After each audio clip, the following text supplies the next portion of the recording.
Hi guys, you're welcome again to another episode on Senator Kelesi and you. And today I am discussing some of the hidden costs in Germany that we don't know, or sometimes we know about them, but we don't clearly calculate them and how they are going to affect us.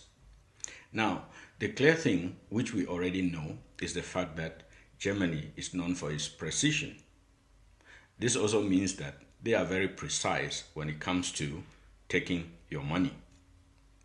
Yes, that will sound funny, but they are very precise also when it comes to taking your money. Of course, anybody coming here or anybody living here already knows that taxes are high. They expect to pay higher taxes.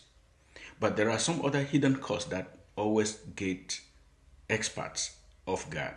That is, they barely thought about this, but they affect them on a daily basis. And these costs are related to the way the German society is structured and how the infrastructure is made. And so if you don't clearly calculate this, at the end of the year, you will find that you are losing a lot of money without realizing, or you will realize that your stay in Germany is actually draining you so much that you did not calculate from the beginning.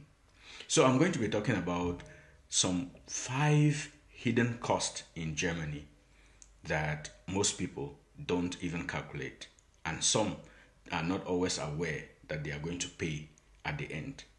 Stay with me to the end, because the last one is going to be an eye-opener to you, because when I learned of it, it changed everything. The first hidden cost I will talk about in Germany is the kitchenless rental trap.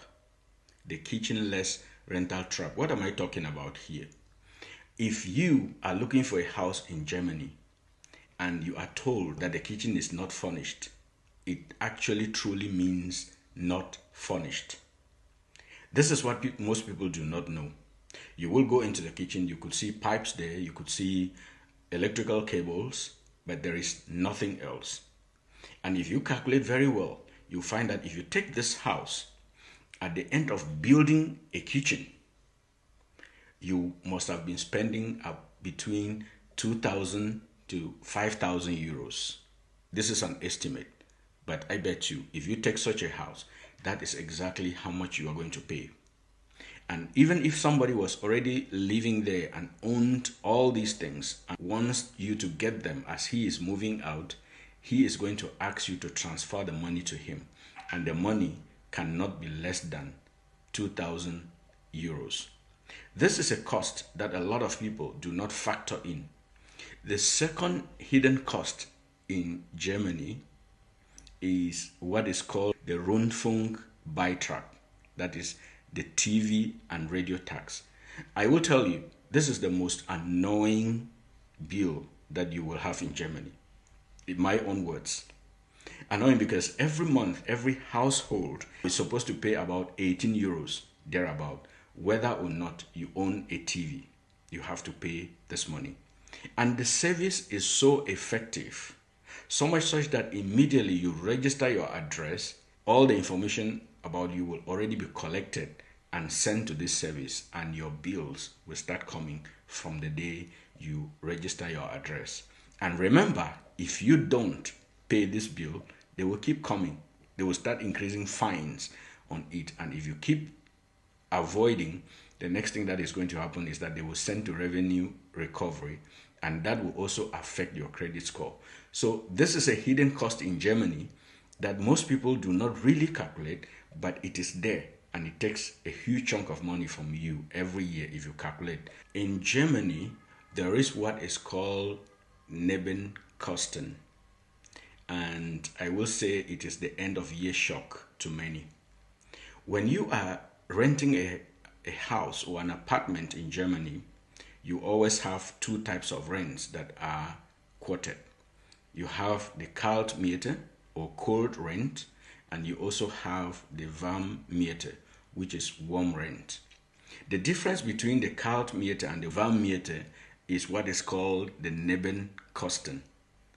And this Nebenkosten is included in your rents, and you are paying for the whole year. And it is calculated between 2.5 euros to 4 euros per square meter.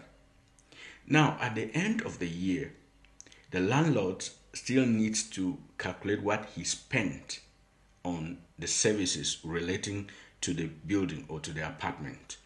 And when he calculates all these and he finds that he spent more on electricity, on water, on other services around the house, there is the possibility that he is going to ask you to pay more money.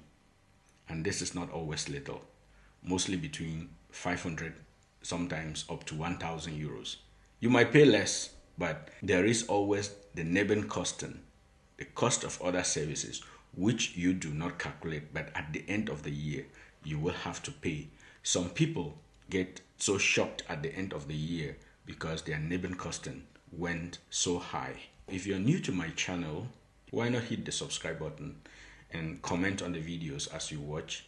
If there is a specific question that you want to ask, you can also let me know. And if there is a topic that you want me to address, you can also comment, and that is going to help me address this topic and also help you out in getting knowledge about it. This is the senator himself.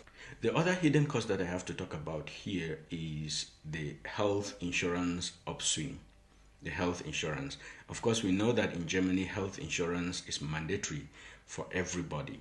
When you are an employee, your employer contributes part of this money, and then part of your salary is taken and added up to pay for your health insurance.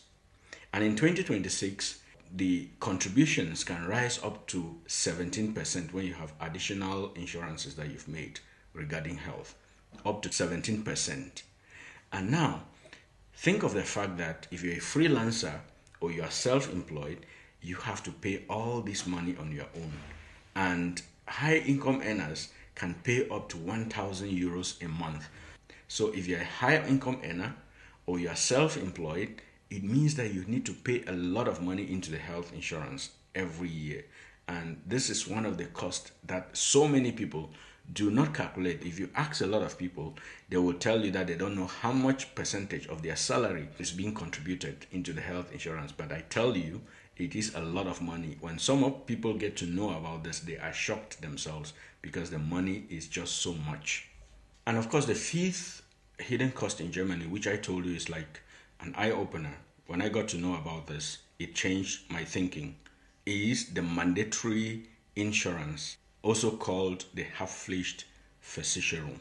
While you are not legally required to pay this insurance, a personal liability insurance, also called Privathaftpflichtversicherung, is very important, and it is socially mandatory. Remember, I said you are not legally mandated to pay, but it is socially mandatory. What do I mean? The cost is very low, like 5 to 10 euros per month, but the cost of not having it is actually the hidden danger that you might not know about. Now, there is a law in Germany that if you destroy somebody's thing or if you damage somebody's thing, you are required to pay 100%. Take, for example, you scratch your neighbor's car with your bicycle. You are required to pay for that. And maybe if you broke a glass in the apartment where you live, or maybe you have a fire from your apartment, you are required to pay for renovation of that apartment. Where are you going to get money? Take, for example, it costed like 50,000 euros. How are you going to get money for that? But if you had this insurance, it is going to cover it. So this is a hidden cost, and as little as you can pay for the insurance, it is going to help you. So I talked about 5 hidden costs in Germany, and these are very important because not having one has consequences that you might not like if it happens that something goes wrong. This is Senator Kelesi and if you're new to my channel, of course, you subscribe. And if you have questions, please put them in the comment section, and you can share my videos and like them. That is the kind of feedback that I want, or that I like when I do these videos. Thank you very much for being my audience.